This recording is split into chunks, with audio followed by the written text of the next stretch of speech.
All rise.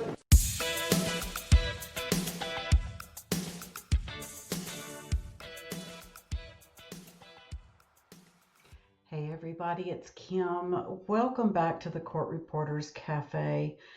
I am doing this little snippet by myself. I kind of went off the deep end this morning on social media. I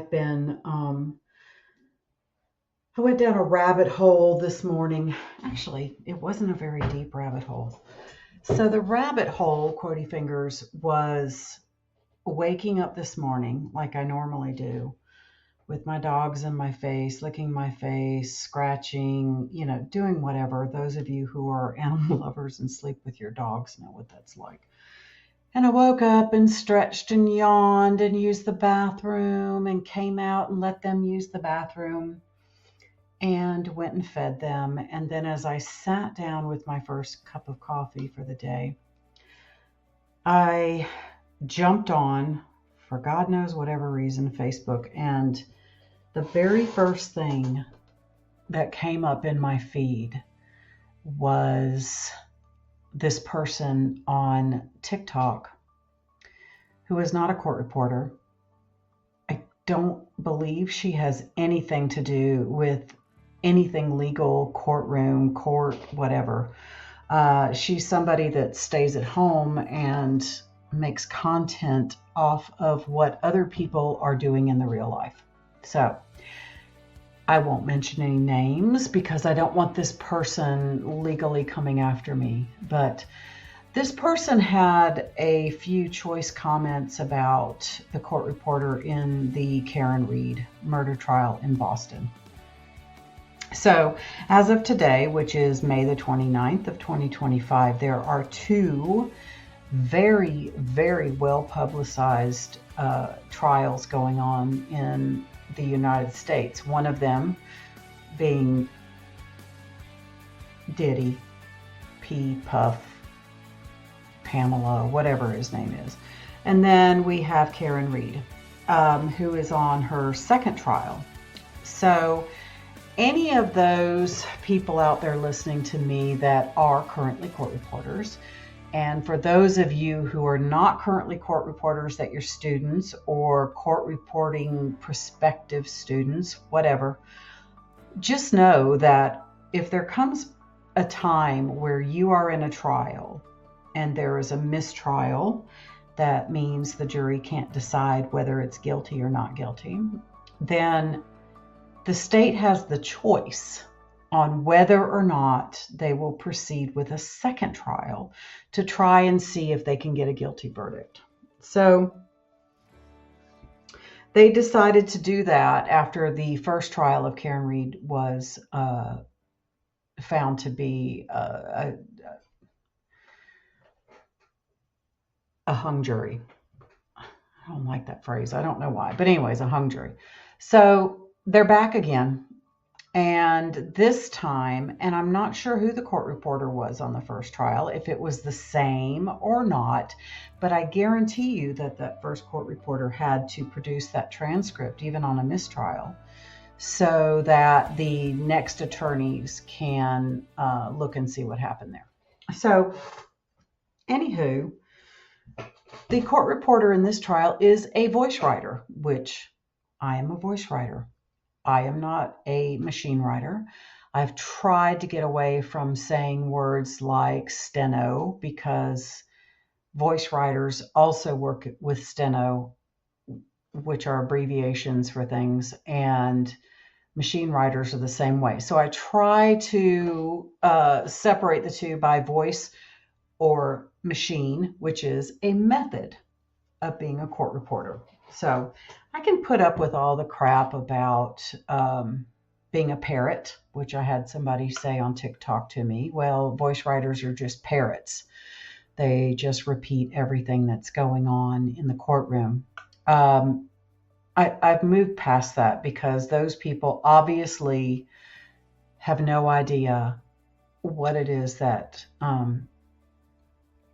we do. So, sorry, I've got so many things running through my head about this topic that I feel a little bit ADHD on this. So But anyway, but this morning when I saw them posting about her tilting her head back in exhaustion, which is what I noticed first, and frustration, which was the second feeling I got from her.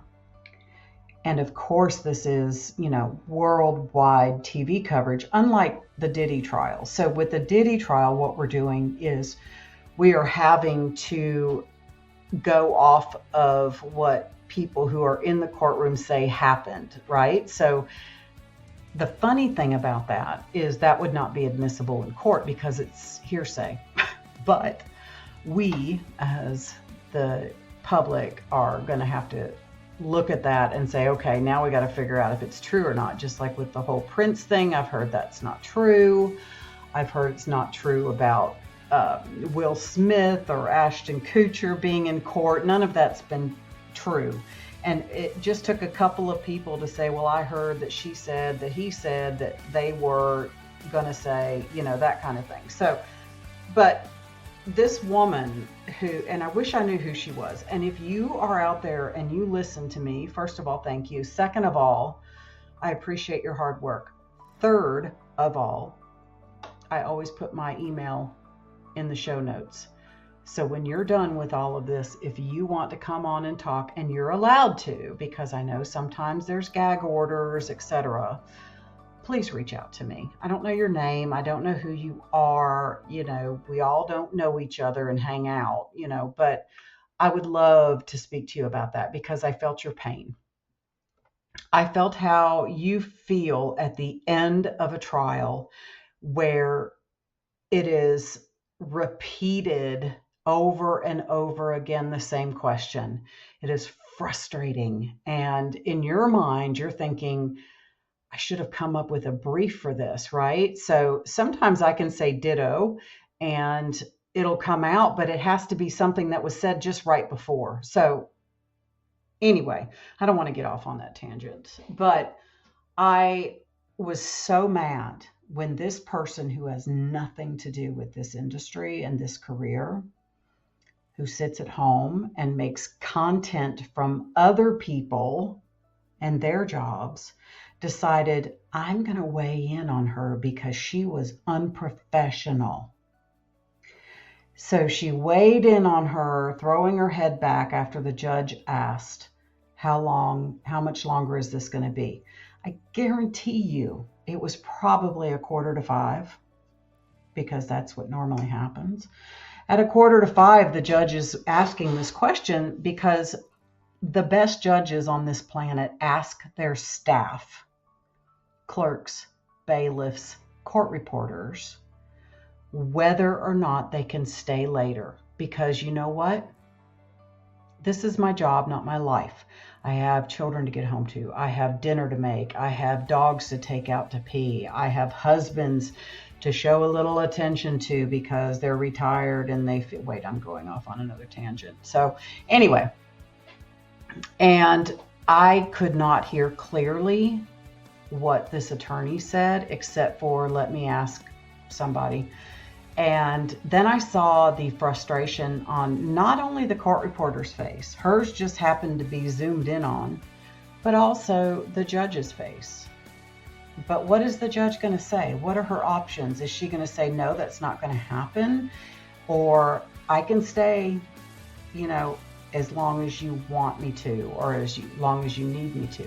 But most of my judges will say, let me see if my staff can stay, because they have stuff to do, this is graduation season. So who knows has to leave to watch a graduation of their child or grandchild, or just a million other reasons that they have to go. So I, only having had one cup of coffee, decided that I would get on there and talk about this. And first off, I will apologize for my language then, because I kind of let it all out. But I kind of rode the same wave that this person did. And like I said, I'm not going to mention her name.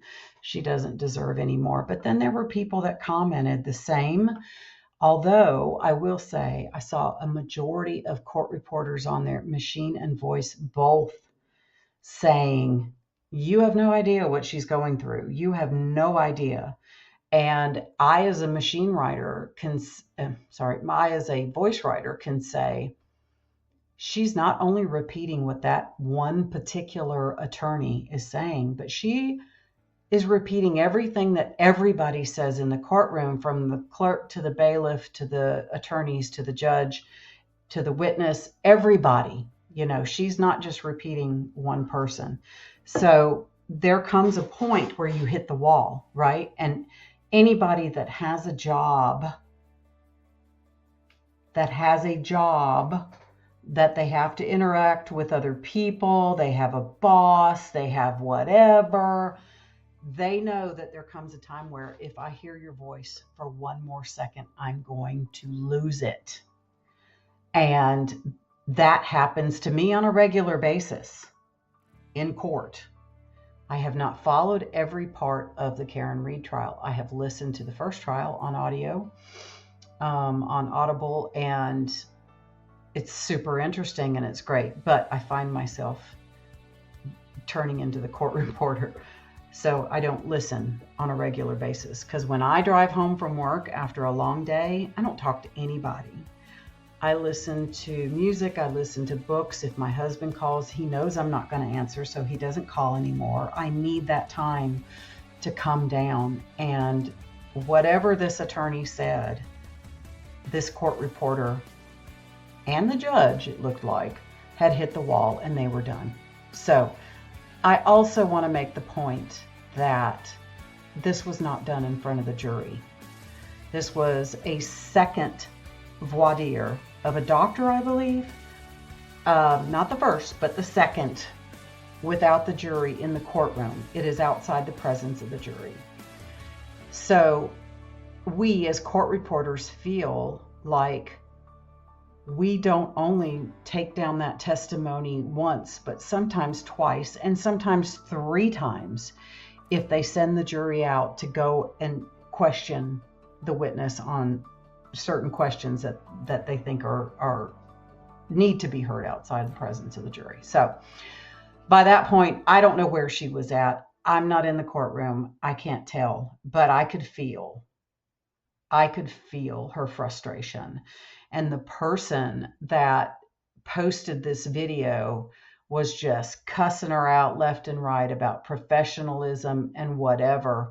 And you need to talk to your court reporter about her court face, that kind of thing. And she was frustrated. So you can imagine how frustrated the person that was actually sitting in the room was with what was going on.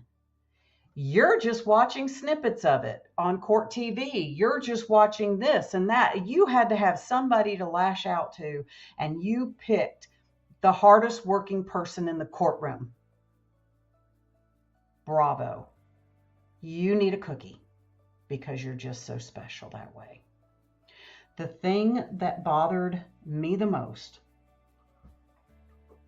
and I'm not even lying about this, is the fact that there are people out there, young people, middle-aged people, older retired people, who are looking for another career. And they happen to fall upon this person's TikTok or another person, because there was somebody that was posting messages and stuff like it was just ridiculous. And they're looking for another job, another career to get them through, because they're hardworking people and they want to have a retirement. They want to do something they love. They love true crime. They love doing whatever.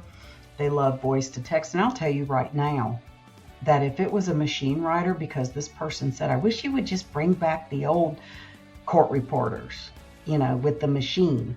The machine writers can do the same thing and would do the same thing. This isn't the first rodeo. They would raise their hands and, flop their fingers around because they're getting carpal tunnel from writing the same thing over and over again. And there's also the point that there are not camera crews in every courtroom. Not like this is. I'm sure this lady knows every photographer's name, every reporter's name in that courtroom. She's been dealing with it for so long.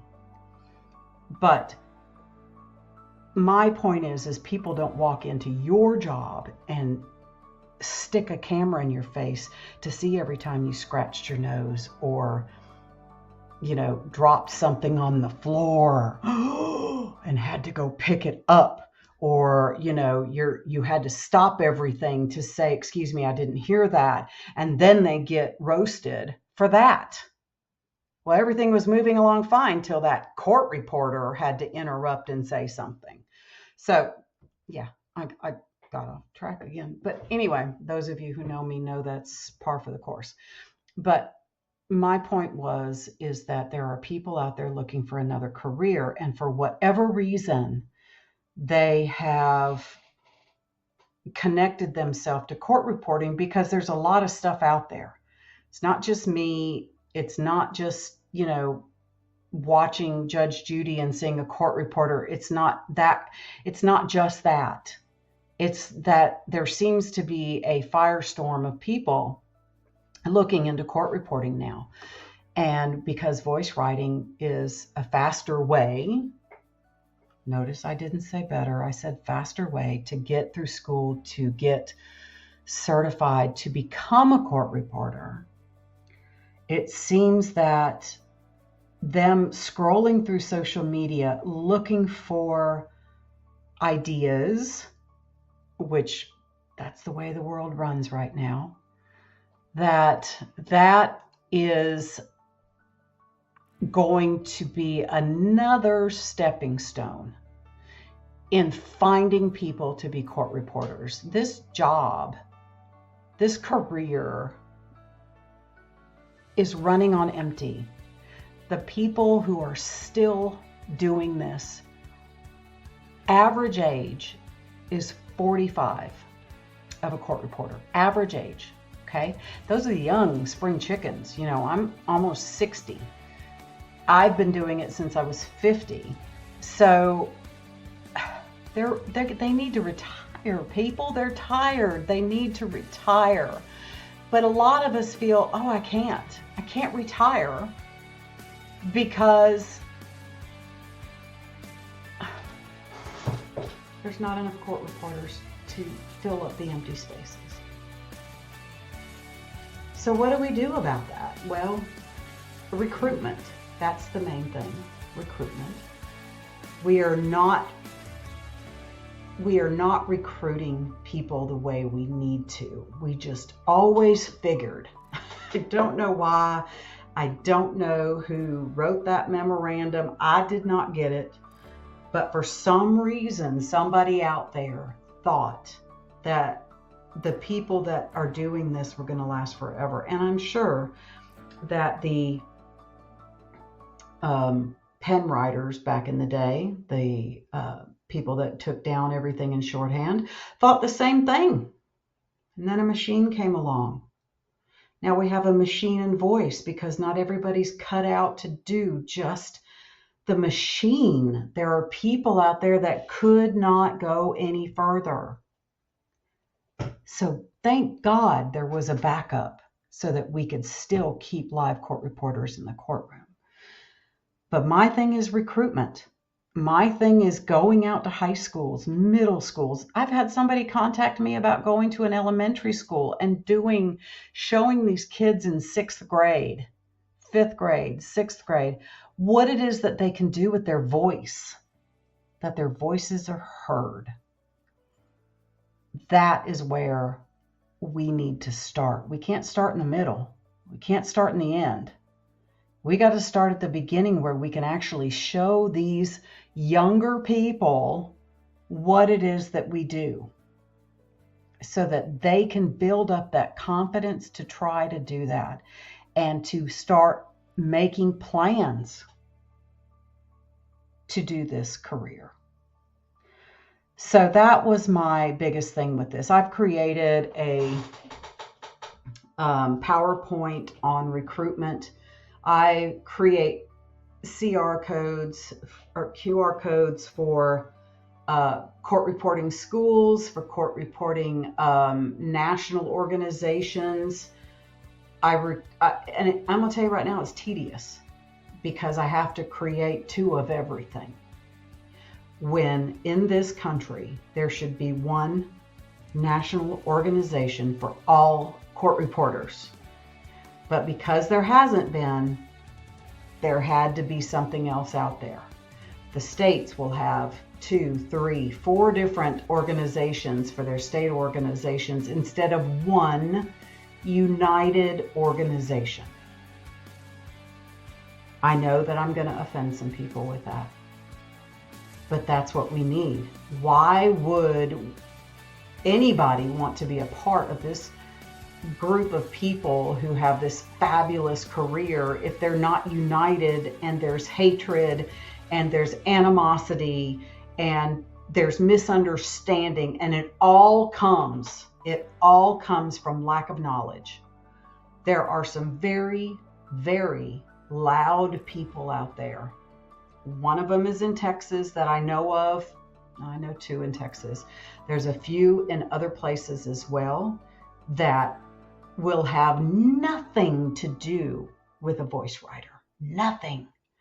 I won't sit down with you to have coffee. I won't go have a glass of wine.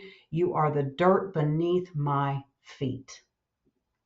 That is the kind of stuff that keeps this career, this industry, separate, not unified, because they're poisoning the Kool-Aid.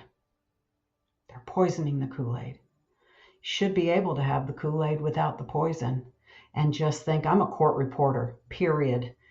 And if somebody asks you, what method do you use? What does it matter? I am a live, real-time court reporter. I sit in that chair, I take down the record, and if you look over at me because you get lost, Mr. Attorney or Miss Judge, I can tell you what it was that you said, and I can tell it to you right away because I watch my takedown and I make sure that your record is clear. Because if it isn't, then I can stop you right there. Sorry if it pisses you off, but I can stop you right there and say, I'm so sorry. I didn't catch that last word. What was it you said? And I can clarify it right then and there, and the record is clear. Period. Because that's what matters. That's what matters. And what matters right now is everybody who is a court reporter or is in court reporting school goes out and talks about it in schools, high schools, middle schools, elementary schools, goes to college career fairs, calls up or emails their community college and say, why do you not have a court reporting program? I guarantee you that 9.5 times out of 10, they will say, oh, we do, but it's not. It's a digital court reporting class. It is not a real-time court reporting class. Hopefully things like that are going to change here in North Carolina soon. I hope it spreads like wildfire and gives me stuff to do in my old age. But I wanted to step on here for the last 25 minutes and let people know who are in school and thinking of going into school that you don't have anything to be afraid of. Your job is going to be there. And you know why? Because you're excellent. You make yourself excellent. You do whatever it is that you can do to take down that record, to make sure that the record is clear, and make sure that people understand why that record was so beautiful. Because you did that. You did that. You weren't afraid. Fear keeps us from walking through the doors that God opens. And I'm dead serious about that. I've said it in the first one. I'll say it again. When God opens a door, it's scary. to walk through that door. I look at it like a haunted house when you go through the door and you're waiting to see what jumps out at you. But sometimes excellence jumps out at you. Opportunity jumps out at you. And how far you take that is up to you. And that starts with you not being afraid. You showing everybody what it is that you do. Do we have bad days? Yes. But do we have amazing days where you look at your computer when you're taking things down and it's beautiful? It's beautiful. I can't tell you how many times I have failed a test. And 3 days later, I was in court. And I look at my screen and I'm thinking, why was this not my takedown for my test? Look at it, it's gorgeous. And then I have to analyze it. What did I do different? What did I do? What did I do? And I keep building on that. It's like Legos. You just keep adding to it until it gets better and more beautiful and it becomes everything that you want it to be. That's your worth.